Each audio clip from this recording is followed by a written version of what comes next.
So thank you.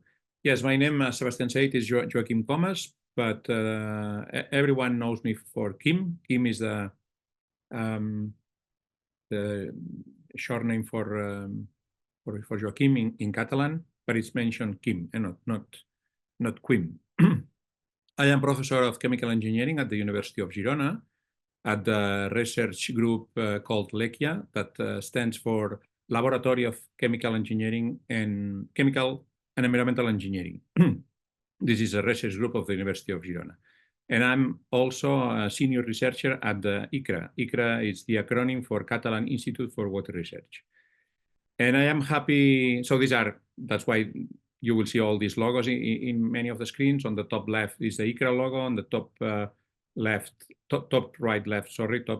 bottom left is the LECIA logo, and on the right it's also a logo for LECIA because it belongs to the Tecnio network in Catalonia. It's a network of the Catalan government that is recognizing that the LECIA group is doing a lot of technology transfer, and then the logo of the University of Girona. And of course, in the left and the middle, the logo of the Acting for Water. So this is part of the lectures of Acting for Water, and this afternoon today, I'm happy to talk you about membrane bioreactors for wastewater treatment and reuse. So let's start. This is what you should know, or you should know a little bit more after this lecture. No? What is a membrane bioreactor? How it is compared to a conventional activated sludge system, and also compare a conventional activated sludge system and a tertiary treatment. We will see some of the main configurations and the operational parameters, and then some aspects regarding one of the main problems, which is the fouling, membrane fouling, and also regarding the MBR market and CapEx, so capital expenses and operational expenses of MBR. Finally, some highlights on current research and developments on MBR. MBR is actually one of the advanced biological technologies that have been developed when searching for improvements of the conventional activated sludge. We will use this acronym CAS or CAS for conventional activated sludge, which I guess is a technology that you all know. It's a combination of a biological reactor and a secondary settler.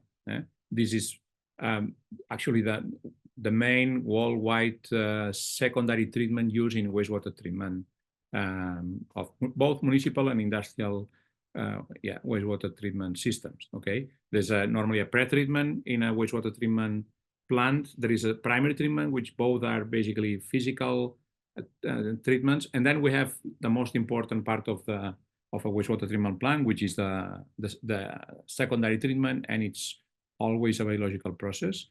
Normally, it is conventional activated sludge. So when looking for improvements of this technology, without adding a tertiary treatment, membrane bioreactors came into play.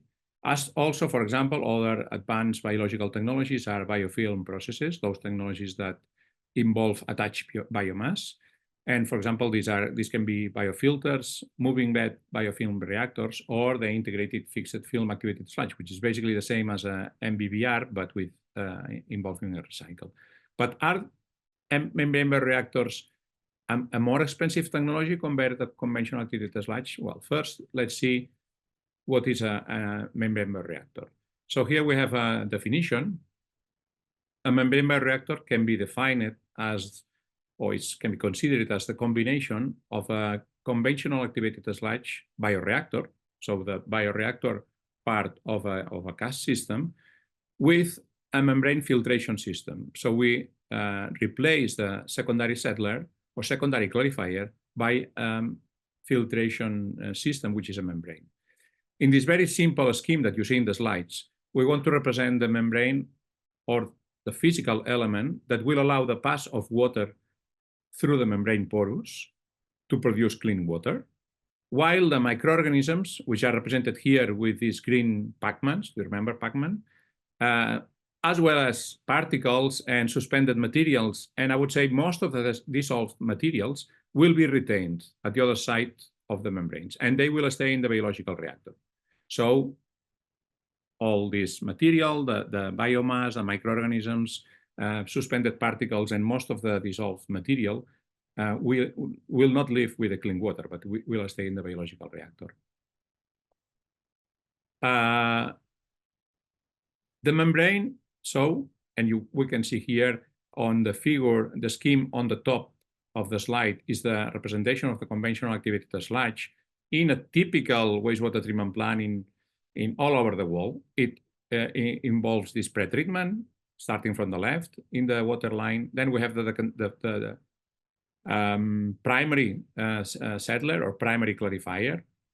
And then we have the biological reactor, and we have a secondary settler that it's separating the treated water that will overflow and that will be discharged already to the receiving media from the biomass that will be settled and mainly return it to the biological reactor. You will see in this biological reactor that there is already a representation with a separation from the beginning, which is, we can see a part of the biological reactor that is not aerated because this could be the anoxic tank. Is the part of the biological reactor that we need for one process, one biological process, which is the denitrification, which is part of the biological nitrogen removal. Okay, while the nitrification could take place in the aerated part, that is represented with these small white bubbles. Okay, because it's a aerated process. So in the top. In the bottom of the slide, we can see how we have replaced the secondary settler by the membranes. The membrane will be represented along this presentation with this square or rectangle with a diagonal in the middle. The diagonal represents the membrane. So in the right side of the diagonal, we see the blue color, which represents the clean water, the filtrated water, the permeate is also called. And on the other side, on the left side of the membrane, it is brown because it will represent the biomass stain. Okay. Some particularities of the MBR. We need an additional treatment. So we see here in this scheme that there is a need for a screening. Okay. Normally we have here screens or sieves smaller than 3 millimeters. So that there is a space between bars of about 3 millimeters or even smaller if it's possible. 1 or 2 millimeters would be even better. Then another important thing is that we normally would benefit from an homogenizer. Okay. Sometimes the primary settler could be used as the homogenizer, but it's good to have it. Why? Just to try to work with membranes with more constant flow rate. And another important thing is that you see that now the recycle is coming from the membranes. And these membranes are also aerated. We need some aeration in the membranes to avoid an excessive accumulation of particles and substances onto the surface. So there is an aeration. The thing is that then, since we recycle a sludge from the aerated membranes, we have to be careful here because we are recycling a sludge which is aerated and it's going into the anoxic tank that I was talking a couple of minutes before. So this could cause some problems in the in the anoxic tank. Normally,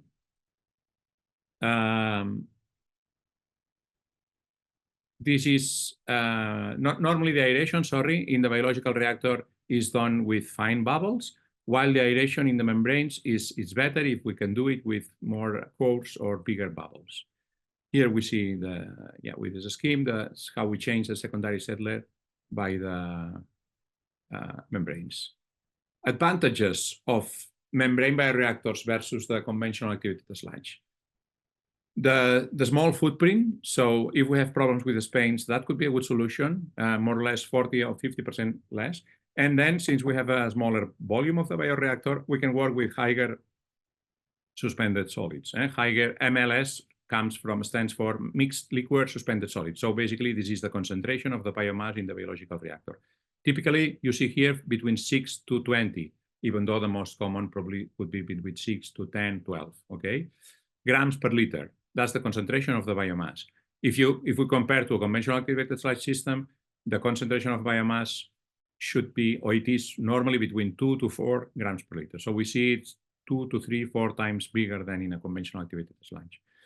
Since there is no secondary settler, we will never have, of course, settling problems. No problems of rising sludge in the secondary settler, foaming, bulking, etc. And there is also lower sludge production. Since we work with higher MLSS concentrations, normally the sludge retention time in MBRs is higher, so we have lower sludge productions. Yeah, normally we work with UF and FF, and we have, which means, well, we'll see, this is the type of the membrane, ultrafiltration of membrane filtrations. So this will produce a very high water quality of the effluent. So we have a higher water quality compared to the secondary effluent of a conventional activated sludge, the effluent of a secondary clarifier. Regarding the emerging contaminants, are we removing better in an MBR compared to a conventional activated sludge? Well, the answer to this question will come to the end of the presentation, so you will have to wait to know this. Regarding disadvantages, of course, there are, as everything in the world, there is pros and cons, so there are some disadvantages. But main important is the membrane fouling, higher operational cost compared to conventional activated sludge systems, mainly due to the higher energy consumption. And we have higher energy consumption because we need higher energy rates both in the biological reactor and we need energy in the membranes. For example, that's clear. We need more energy. We didn't need to aerate the secondary clarifier for sure. But in the membranes, we need to supply aeration. So this will increase energy consumption. Regarding the investment cost, they are normally also higher due to the cost of the membranes themselves. And also, normally we need, well, there is a little bit more of automation, sensors and control systems. And well, there is a little bit less of experience, even though more and more we can see MBR implemented all over the world. Well, in reality, to be fair, I just compared MBR with conventional activated sludge, but to be really more fair, we should compare MBR with conventional activated sludge plus a tertiary treatment, tertiary or maybe quaternary treatment. I'm saying this because now the new the revision of the Urban Wastewater Treatment Directive in Europe, so the European Wastewater Treatment Directive, is talking about quaternary treatment in order to remove emerging pollutants, micropollutants, okay? And they leave the tertiary treatment for nutrient removal, okay? Anyway, for tertiary treatment here, I mean adding, for example, after the secondary effluent, so the effluent from the secondary clarifier, adding a sand filter, for example, and some kind of disinfection. So that would produce a quality similar to the effluent of an MBR, of the membranes. And then the comparison in terms, for example, of CapEx, capital expenses, or operational expenses would be more fair, okay? In this case, we have different configurations, and these are, for example, represented as external membranes. This was the first configuration that appeared around the 70s. And here we have cross-flow filtration.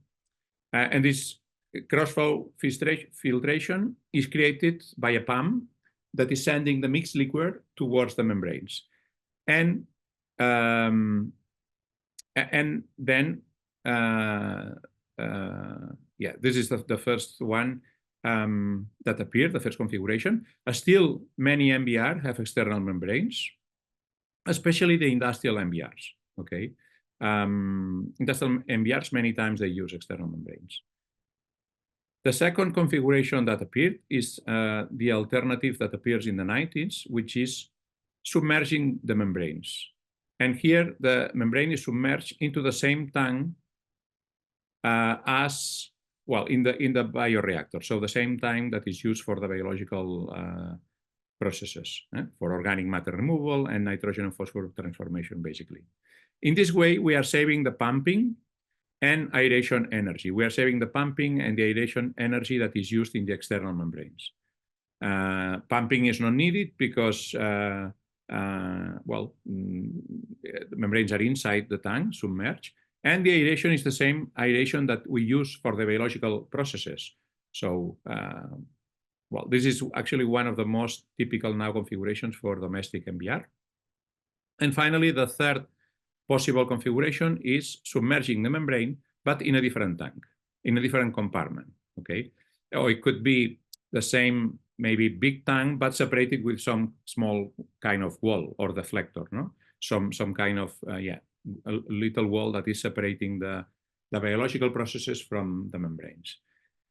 In this case, we can have a more efficient air scouring because we will supply air with bigger bubbles. And this is a little bit represented in the bottom treatment line. In the MBR, you see smaller bubbles. In the bioreactor, a little bit bigger bubbles, coarse bubbles in the membrane tank. Why? Because bigger, more coarse or bigger or coarse bubbles clean better the membranes, are better for the membrane, for physical cleaning. And therefore, in this configuration, maybe there is a little bit less of fouling. This is actually probably the most used currently configuration that appeared around the 2000s. But what are the MBR niches? Well, MBR has been developed mainly for the following reasons.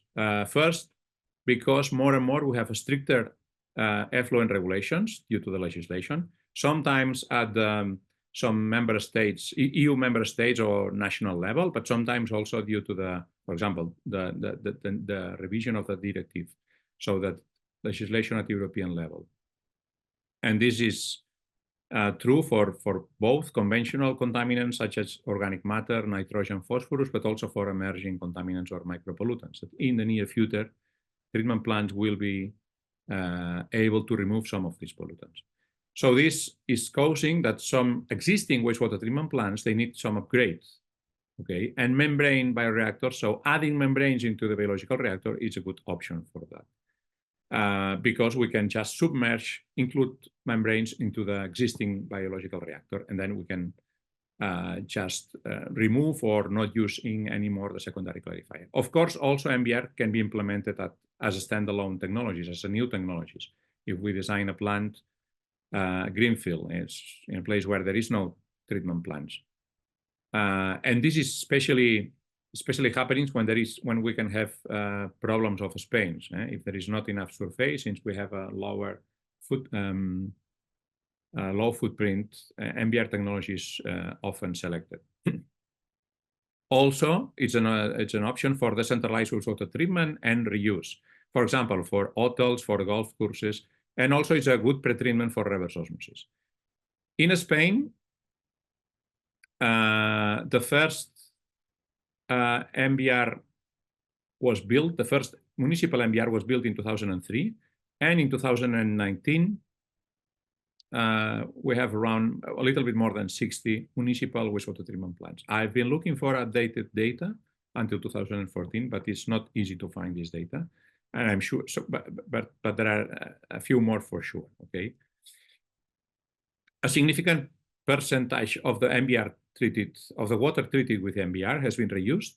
And this is what can we see in this plot, cake plot in the right, mainly in agriculture, in golf course irrigation, and for environmental purposes. And for sure, this share will of reused water will certainly increase in the future.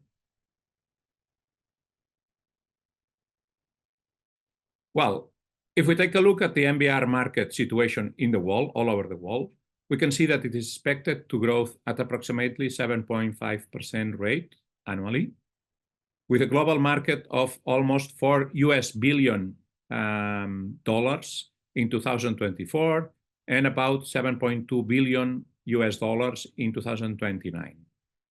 And more or less, you see in the top left figure, the same share for all continents. You see the continents in different colors. And the demand for MBR will continue rising because this technology not only treats wastewater, but also allows for extracting valuable resources that we find in wastewater, mainly, clearly, water, but also nutrients and energy, and something that the growing focus on resource recovery and circular economy principles are demanding. So for sure it will, that's why the trend is to increase. Let's take a look now at the particularities of the biological process in MBR. The design and operational conditions must take into account the sludge age, mass loading, liquid mixed suspended solid, in the concentration, the recirculation, the excess sludge production, and the aeration capacity. But this is the same in conventional activated sludge. What is significantly different here is that MBR allow to work at higher LMS concentration, as I said before, which might difficult the biological aeration. And the other important thing is the nutrient removal, which can also be done biologically, biological nitrogen removal, and also biological phosphorus removal, or phosphorus can also be removed chemically, by chemical precipitation. But here we have to be careful because this biological nitrogen removal might be hindered for the aerated recirculation, okay? So it would be recommended to have a deoxygenation tank or increasing the anoxin zone. The efficiency of transfer of oxygen from air into the biomass, into the mixed liquid or the activated sludge, we can use different names, all are synonyms, in the bioreactor is defined by the alpha factor. And alpha decreases, this is what we see here, with the biomass concentration, mixed liquid suspended solid concentration in the bioreactor.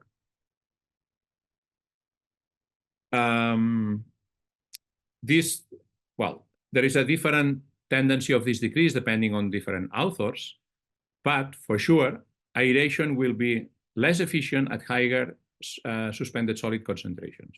So according to this figure, the aeration rate required to maintain a specific dissolved oxygen concentration in the biological reactor may be the double, twice the aeration rate required for when we compare, for example, two biological reactors working at 7 or at 12. Okay, so if we work at 12 compared to 7, we will have to double the aeration rate. So we have to take this in consideration when designing the biological part of the MBRs. Now look at the membrane separation, the membrane filtration in MBRs. Normally we are using membranes, which are normally made of polymeric substances, with membrane porous of a size between 1 and 0.01 micrometers. So in this range between microfiltration and ultrafiltration. Therefore, we can see here in a qualitative way in this scheme, which particles and substances can be physically removed because they have an average size of the particle or of the molecule, because there are some molecules that are, some solutes that are soluble, those that are bigger than the porous size. For example, suspended solids, some bacteria, and some colloids, some organic macromolecules will be removed with ultrafiltration and microfiltration, so in an MBR, while other particles will not be removed because they have a diameter smaller than the porous size. For example, some small organic molecules, dissolved salts for sure, they won't be removed. Dissolved salt, we can see on the top left, they are on the really left corner of this scheme, so they won't be removed. And also for some viruses could escape through the membrane, so they won't be completely removed. In principle, when we start the filtration, when the membrane is clean, for sure they won't be removed, okay? But after some time that we are using the membrane, so after a long-term filtration, there is a cake that it will be formed on the membrane surface, which will reduce the porous diameter, and therefore it could be that we will be able to remove some smaller particles, even smaller than the porous size, because of that, of this cake that is formed in the membranes. Well, this is another scheme representing the similar information. We'll see for the different membranes, microfiltration, ultrafiltration, which are the membranes used in MBR, which are the molecules that would be retained. We can classify membrane as a function of the porous size. We've seen ultrafiltration, microfiltration are the ones used in MBR. We are not using reverse osmosis membranes. We are not using nanofiltration membranes here. Materials are normally these synthetic materials, PVDF, PES, PP, PVP, or polyethylene. Configurations, we already mentioned, submerged or external. And type of membranes, could be tubular, flat sheet, or hollow fiber membranes. A couple of pictures of tubular membranes. On the left, ceramic membranes, and on the right from Koch. This is a manufacturer of membranes. Here we have a cross-flow filtration with tubular membranes and the water flowing from the outside to the inside channels of the membrane by crossing the porous material of the membrane. This is typical, as I said, of industrial MBRs. And we can see here several modules of tubular membranes from Norit. In this picture, we see the figures of hollow fiber membranes, even the internal structure, thanks to an electronic microscope picture. This is the left picture. Hollow fiber membranes are submerged into the bioreactor, and a negative pressure, which is a suction pressure, is applied in one side of the membrane, inside the membrane, which will cause the water flowing from the bioreactor to inside the membrane. And from here, the water will be extracted, generating the permeate, or we can also call it filtrate, or the effluent water, product, clean water, whatever. We can use different names. The right picture illustrates a hollow fiber membrane submerged in a tank with clean water. In an MBR, but of course, sorry, in an MBR, this picture would be with biomass, with this brown mixture, which is the mixed liquid suspended solid. Here is with clean water in order to see the bubbles and to see really that the membrane tank is also aerated. And this aeration, remember, is to avoid excessive sludge and particles to be retained on the membranes or inside the membrane pores.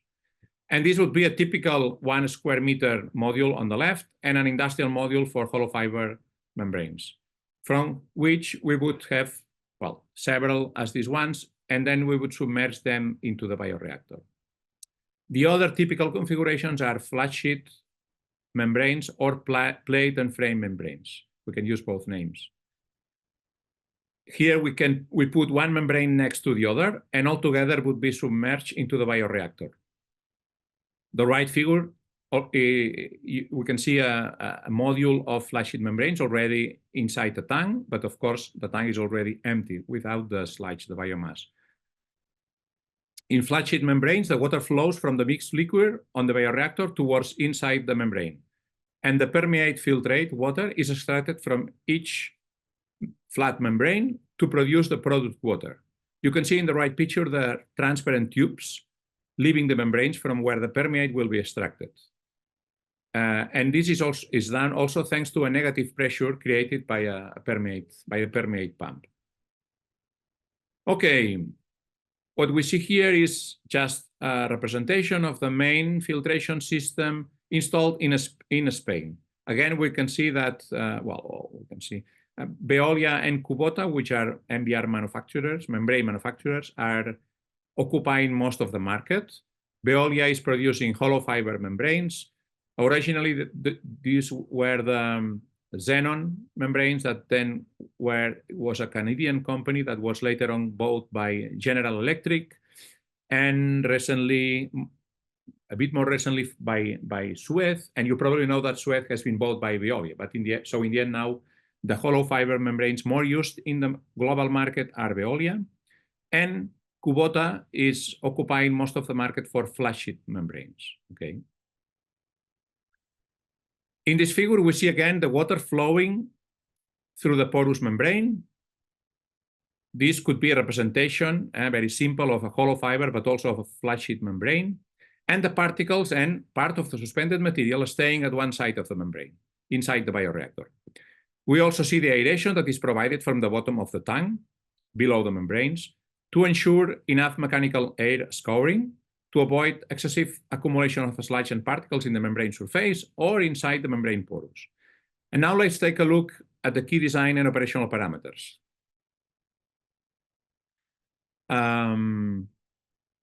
Yes.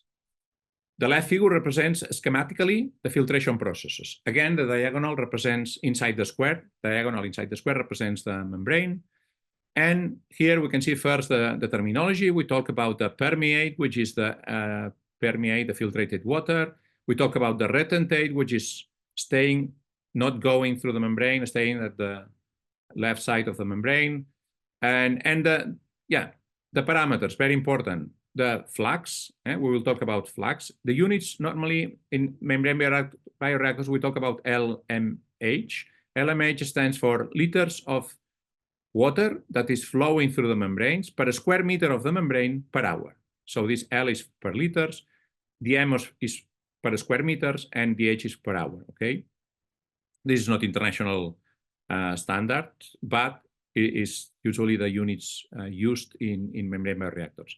And this flux is calculated as the permeate flow rate, so the water going through the membrane, divided by the membrane area.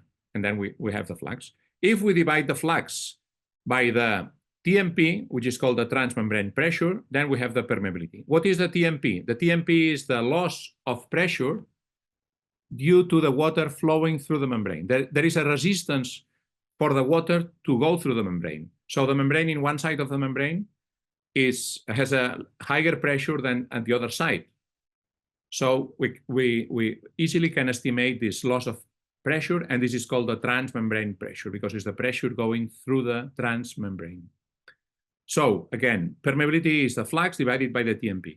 Of course, you might easily think that we are interested in low TMPs, low resistance to filtration, so lower values of TMPs, and on the contrary, higher values for permeability, which normally we represent with a K, because that would mean high fluxes of water and low TMPs. And then there are also these numbers here, which are very important, which is the specific aeration demand is AD per membrane, which is actually the amount of air that we are supplying. You see here airflow in cubic meters per hour per unit of membrane surface. So in the end, it's cubic meter per hour per square meters of membrane surface per hour, sorry. Or we can also express the amount of air that is needed for membrane air scouring. So we're talking about air to be supplied at the aeration, the membrane tank, as the airflow divided by the permeate flow. Okay, so here we will have cubic meters of air divided by cubic meters of permeate. Okay, and the hours will be eliminated, of course. Okay, let's now talk about the membrane fouling, which is the main drawback of membrane bioreactors, together with the aeration demand, additional aeration demand. Membrane fouling is defined as the process in which solute or particles deposit or accumulate onto the membrane surface or into the membrane pores in such a way that the membrane performance is deteriorated. It presents one of the main major obstacles for the widespread use of the MBR technologies. And we can distinguish three types of membranes that we can see here in this figure. Reversible fouling, or which is the one in the bottom in the figure, or short-term fouling. This is caused during short-term filtration due to the accumulation of particles and solutes onto the surface or inside the porous. This will cause increasing the resistance to water filtrations, which, as I said before, this will be measured with an increase in TMP or a decrease in flux or in the permeability. And this reversible fouling can be eliminated by physical cleaning methods, which basically will be aeration, air scouring, but we can also have backwashing. So in order to have backwashing, even though the MBR operation is normally in a continuous mode, we work in cycles. For example, during 9 minutes, we are producing water, we are filtrating, permeating water, and then during 1 minute, we do the backwashing, which is basically stop the filtration and taking the produced water, the product water, and flowing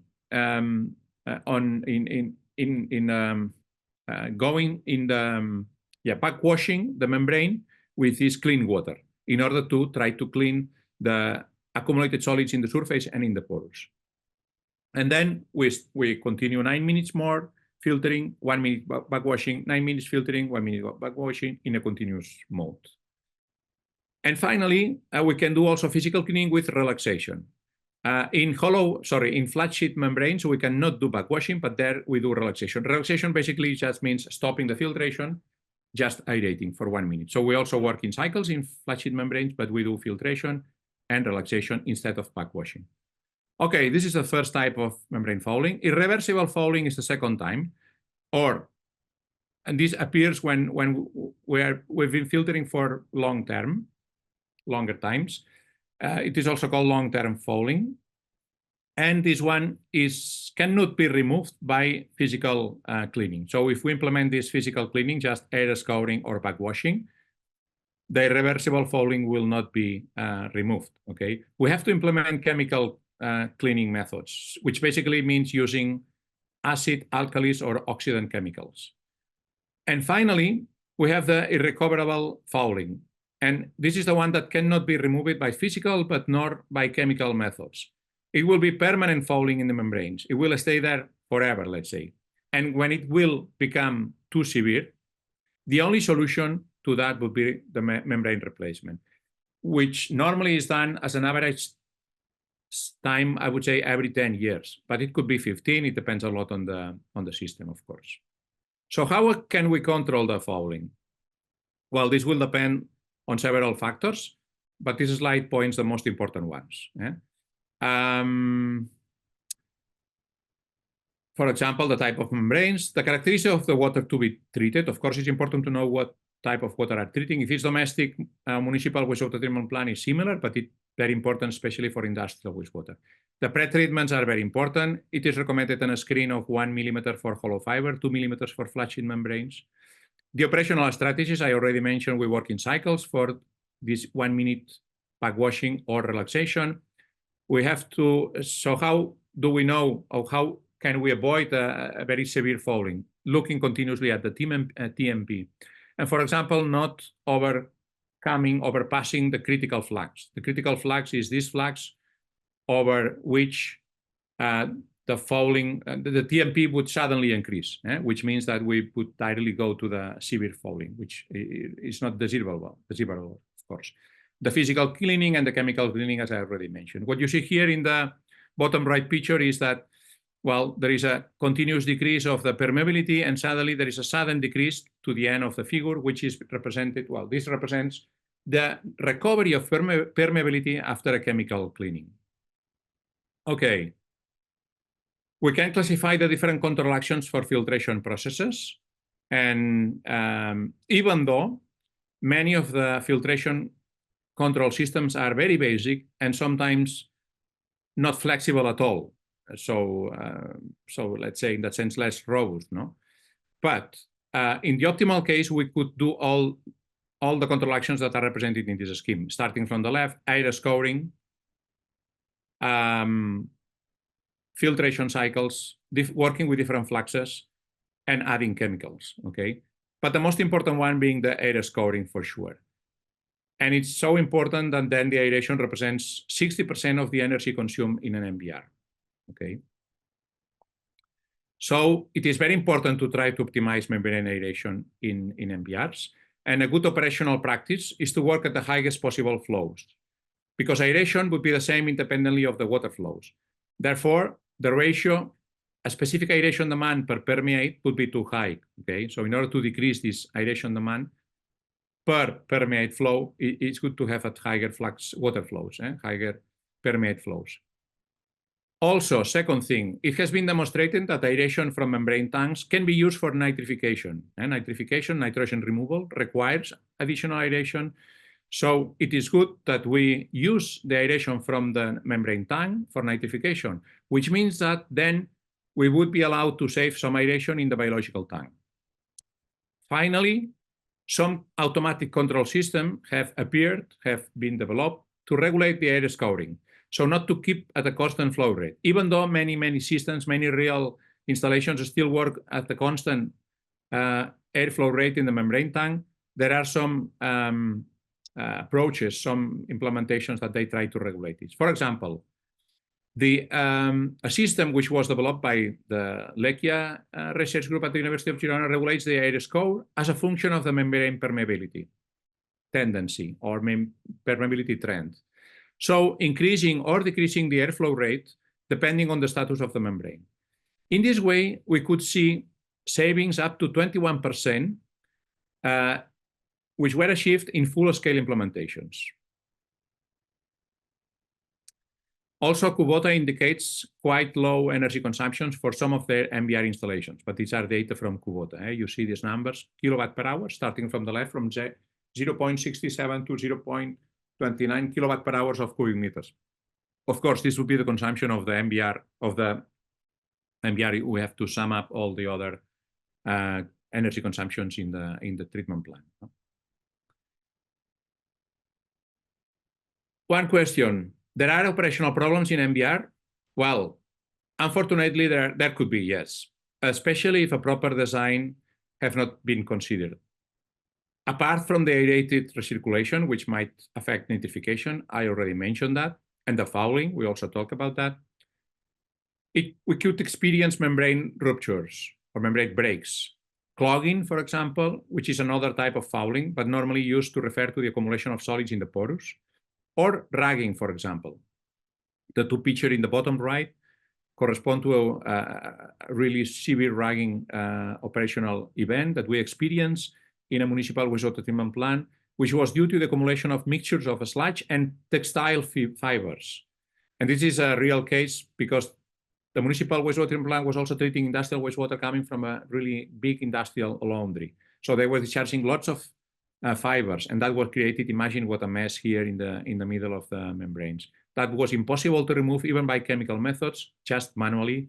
And of course, some of the membrane modules were not even recovered. And finally, the left figure in the bottom corresponds to accumulation of sludge in the surface of the membrane, of a flat sheet membranes. And in this case, it's due to inadequate air scouring, air distribution from the bottom, which you can see is good in the central part of the membrane, so there is no accumulation, but it was bad aeration in the corners, in the laterals of the membranes. Let's now talk a little bit about energy consumption, CapEx, and OpEx cost. And in order to do that, I will use a few slides based on an exhaustive study on municipal MBRs from Spain. This study was conducted in 2014. These are the most updated data regarding operational and implementation costs, which you can imagine is not easy to get this cost. You will find all this information in this book, Iglesias, main author. So what you can see here is that the energy consumption is less than 1 kilowatt hour per cubic meter for treatment plants that treat more than 50% of the design flow and, let's say, normal BOD loads. And I highlight here two cases. So the first two rows, sorry, the table was in Spanish, but it's directly taken from the book. So what you see, the first numbers are the design flow rate, and the second line is the real flow rate. So you can see that in Hacienda Riquelme, there is much less, this MBR is treating much less water compared to the design flow, while in Riells y Viebrea, it's more or less the half of it. Okay, so here we see the consumption in Riells y Viebrea, less than 1, much more than 1. If we are treating much lower flow rate compared to the design, why? Because the airflow rate, of course, in the MBR tank was designed in order to treat all this amount of water. If we are treating less water, then it's a problem. Consumption will be high. In this slide, we can see the energy consumption from MBRs of different capacities in the x-axis, all over the world, in this case, and we see the specific energy consumption in the y-axis, from 0.3 to 0.9. We see, for example, here that the energy consumption for MBR is always higher than conventional activated sludge. MBR is the green dots, while the blue triangles correspond to conventional activated sludge. So the green dots are always on over the triangles. But we can see that for a capacities bigger than already 10 megaliters per day, megaliters is 1 million liters, okay? Already from this capacity, we see that MBR energy consumption is lower, actually, is lower than MBBR, which is one of these biofilm advanced technologies. Regarding the capital expenses, so implementation or investment cost, in a Spanish MBR, it has been calculated a cost between 3,000, a little bit more than 3,000 to 1,000 euros per cubic meter a day in capacities of about 1,000 to 10,000 cubic meters per day. Well, maybe these numbers don't tell you so much, but They will tell you more if we look at this plot. We can see in the y-axis, again, the capital expenses, and in the in the x-axis, the capacity of the plant. What we see here with the green line is the capital expenses of an extended aeration. This is a specific type of conventional activated sludge, but with a conventional tertiary, which means coagulation, flocculation, followed by a sand filter, and followed by some kind of disinfection. And then the red line corresponds to the same type of, sorry, I didn't translate this, should be in English. Aeración prolongado is extended aeration in Spanish. And advanced tertiary, which for advanced tertiary, we mean same as before, adding a ultrafiltration step after the sand filter and before the disinfection, okay?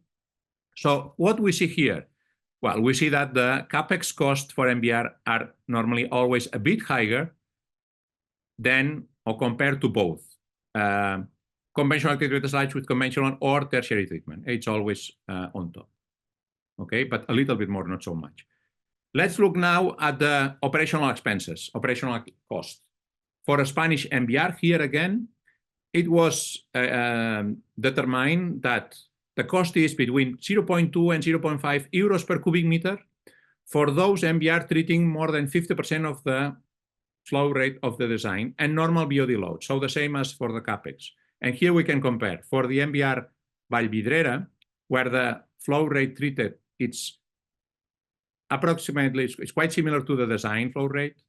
We see the cost, 0.446. While in El Valle MBR, they are treating much lower flow rate compared to the design one. And then here, of course, the costs are much more expensive. And we also identified the OpEx corresponding to energy, which is, you can see in the bottom left cake diagram, is almost 40% of the overall energy cost. Operational cost, sorry. Now, looking again at the comparison among the MBR, membrane bioreactors, remember, black line, versus the conventional activated sludge with a conventional tertiary, which will be the green line, and also compared to the conventional activated sludge with advanced tertiary, which would be the red line. Here we see that the operational cost for MBR become lower actually for most of the capacities, okay? For most of the treated effluents. So it doesn't matter if we're treating 2,000 or 10,000, you see the black line, this continuous black line corresponding to MBR is always lower, a bit lower than the conventional activated sludge plus tertiary, okay? Which is a good, let's say, a good signal, at least for the MBR manufacturers, let's say, or MBR supporters. Okay, let's talk a bit on the MBR effluent water quality, the water quality that is producing. Well, we can see here, looking at the upper part of the slide, a typical range of concentration for MBR effluents. And on the bottom part of the slide, we can see the required water quality for different reclaimed water qualities. This is a table directly extracted from the EU legislation for reclaimed water reuse in agriculture. We have different types, A, B, C, D, which corresponds to different type of crop productions, okay? And different type of irrigations as well. But I'm just highlighting types A and B, where I can see that the E. coli, so E. coli, it's required to be lower than 10 for type A, lower than 100 for type B. And we can see, again, coming back to the table on the upper part, that E. coli is in the range between 10 and 100. So it could be that MBR alone sometimes is not enough for the microbiological quality.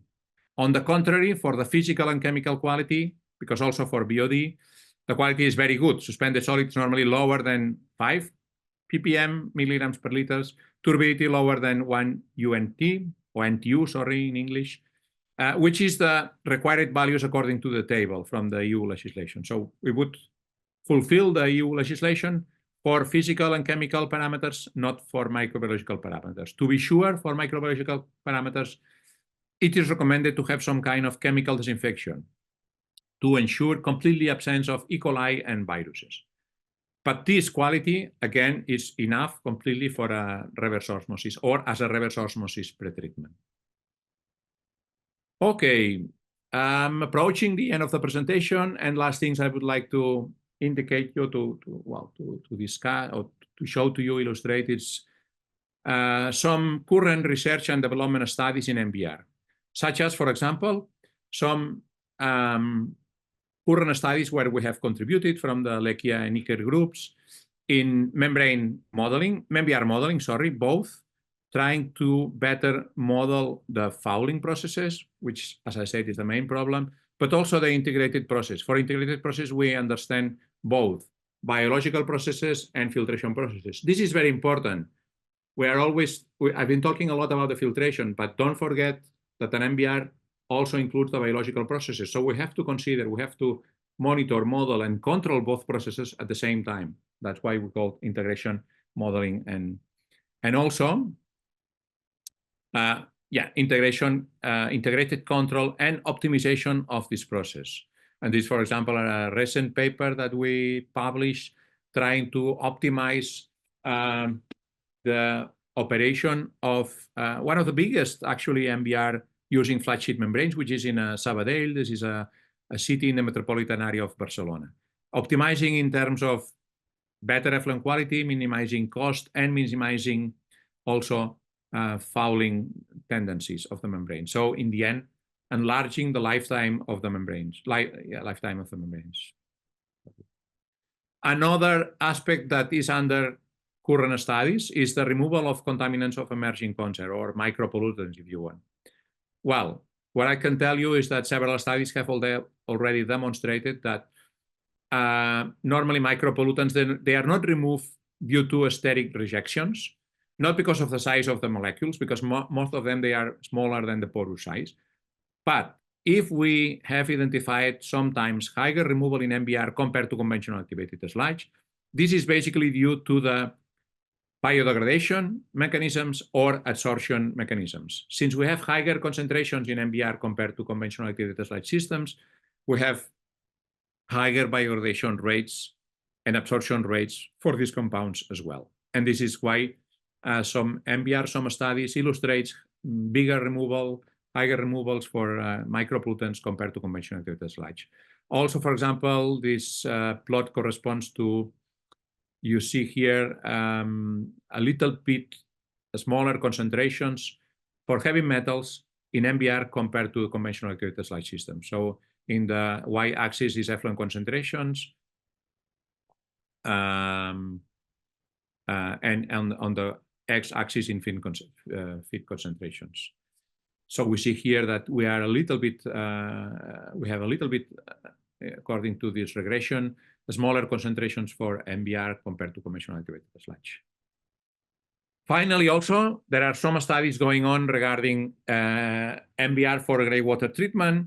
Gray water treatment is one of the alternative sources for places, for regions in the world where there is water scarcity. And for example, for your information, maybe some of you are aware of that, Barcelona Municipality, Barcelona Council, 2 weeks ago just approved a new municipal regulation saying that it will be mandatory for all new buildings bigger than 16 apartments and new hotels to separate gray water. So basically it's all domestic wastewater except the toilet water. So it will be mandatory to segregate and to reuse it.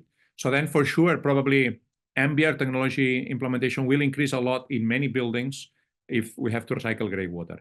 Also anaerobic MBR, this is becoming very popular because with anaerobic biological processes, you know probably already, there is the opportunity to recover the organic matter from the wastewater as biogas and finally as energy, okay? And also osmotic MBR, which is using osmotic membranes combined with ultrafiltration or microfiltration membranes in the MBR. And finally, there is also a lot of research going on regarding membrane regeneration and membrane recycling. And in that sense, it's good to mention that University of Girona and ICRE created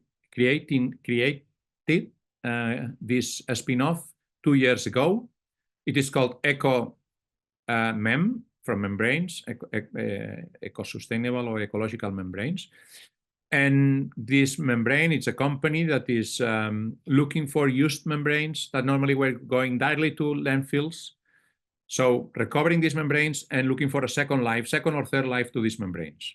So saving a lot of space, a lot of material being discharged into landfills, but on the contrary, being used for treating, for example, for tertiary treatments, for brine waters, for many different applications.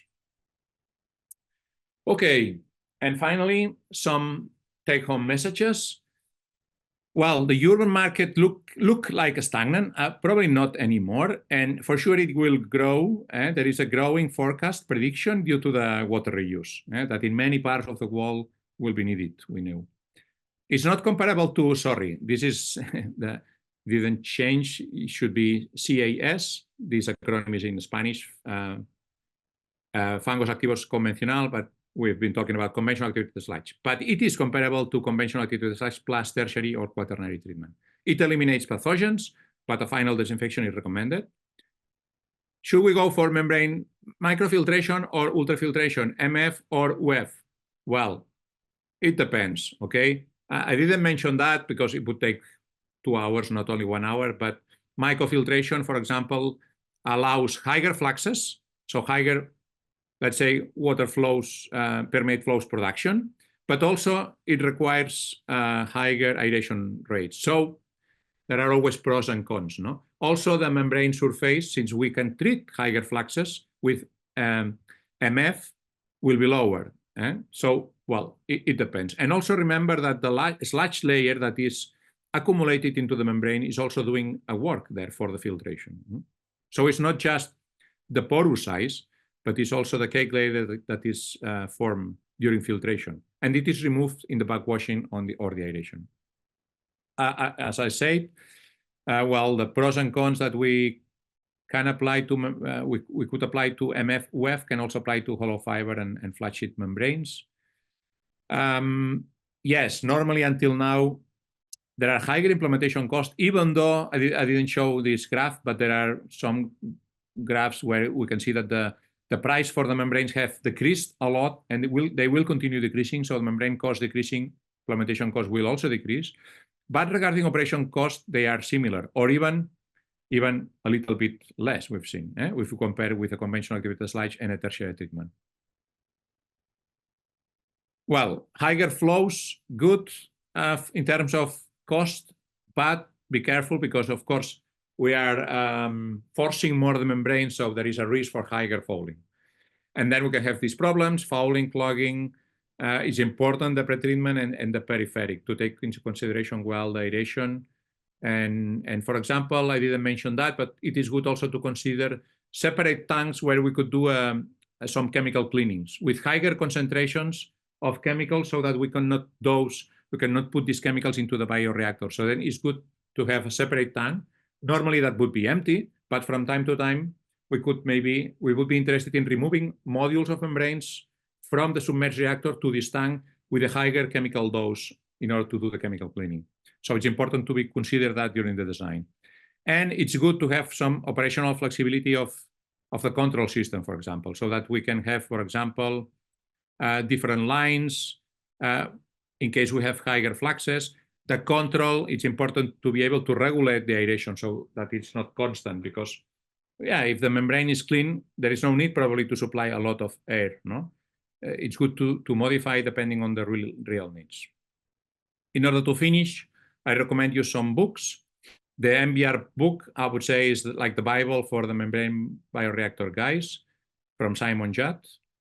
Other books, and also this is the one from which I obtained most of the Spanish data and Spanish graphs. Some research papers, for example, but this would be never-ending history. I just look today into Scopus, and I look at Web of Science. You can also try Google Scholar, and I was looking for MBR in the title only. Okay, imagine if I put keyword MBR in the whole article, not just in the title. And there were 66 review papers from 2013 and 14. review papers, not just normal article papers. So imagine 2023, 2024, only 66 only. I mean, it's a lot review papers. If we include all the papers, I don't know, probably a few hundred or thousands. Only these last 2 years. So that's a sign also that the MBR technology is growing. And finally, also the MBR site, very recommendable. It's the site of the MBR book from Simon Judd, where you can see some selected papers dealing with all these different topics: hydraulics, fouling, modeling, monitoring, operation and control, LCA, etc. And that's it. Just I would like to acknowledge all my colleagues working in membrane reactors at the Lecture Research Group, and at and Raquel, that is now in ECOMEM, and of course the book from Raquel Iglesias and the MBR site. And all of you for your attention. Thank you very much.